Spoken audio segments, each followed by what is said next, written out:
Gildan Media presents Your Coach in a Box, affordable, life-changing audio programs.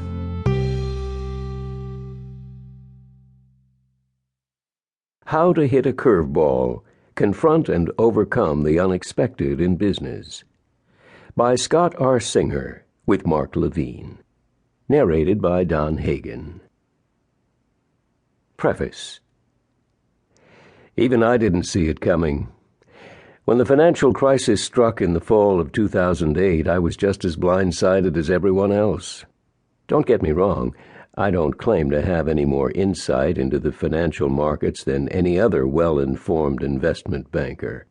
But you'd think that having been hard at work on a book about dealing with unexpected change for more than 2 years, I'd have had some special cognizance of how dramatic and traumatic the crisis might become. As someone who had been studying and thinking about surprises in business since the spring of 2006, and who'd been teaching others about dealing with them since 2007, I should have been in the perfect position to, if not anticipate, then at least be prepared for the economic disaster that hit. Yet I, just like everyone else, watched the events unfold in utter disbelief. I never thought we'd entered 2009 with an economy in tatters and a financial system that looked completely different than what we'd known just a year before. Wall Street had survived and overcome the attacks on 9/11, yet it couldn't survive the meltdown of Lehman Brothers and AIG in September 2008. What Osama bin Laden and Al-Qaeda couldn't do to Wall Street managed to do to itself. I decided to write this book a few years ago after dealing with a series of personally life-altering events. However, as vital as the topic was then, it became even more so as we experienced the near-total collapse of the global financial system, a precipitous drop in American home values and consumer confidence, the government bailout of the U.S. domestic automobile industry, and a devastating advertising depression. But that wasn't the only thing I didn't see coming. Who would have thought that the leader steering our nation out of this great recession would be a man named Barack Obama, a one-term African-American senator from Illinois whose primary claim to fame when I began this book was that he delivered a great speech at the 2004 Democratic Convention. Most believed it would have been an established politico like Hillary Clinton or John McCain.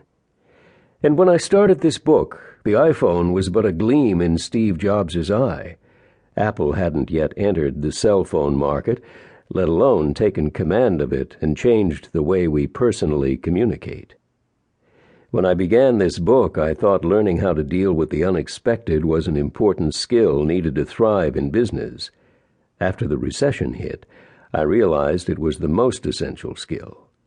I understood that it wasn't just necessary for success, but for survival, and I learned it wasn't only a business skill, but one that applied to our personal lives as well.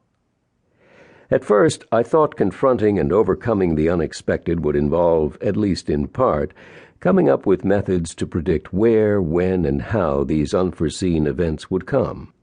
Guess what? That's not possible.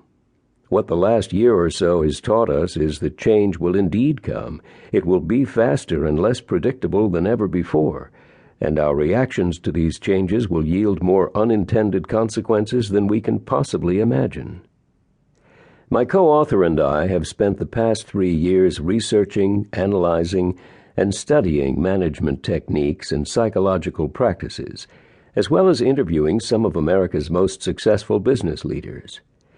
And I've spent the past 2 years mentoring and teaching what I've learned to individuals and organizations, testing and refining my approach.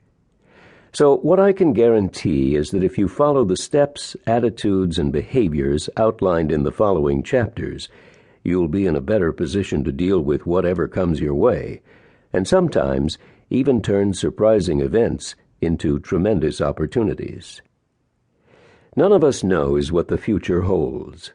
I wrote this introduction in November 2009, and am sure the world will be vastly different even by the time you hear this.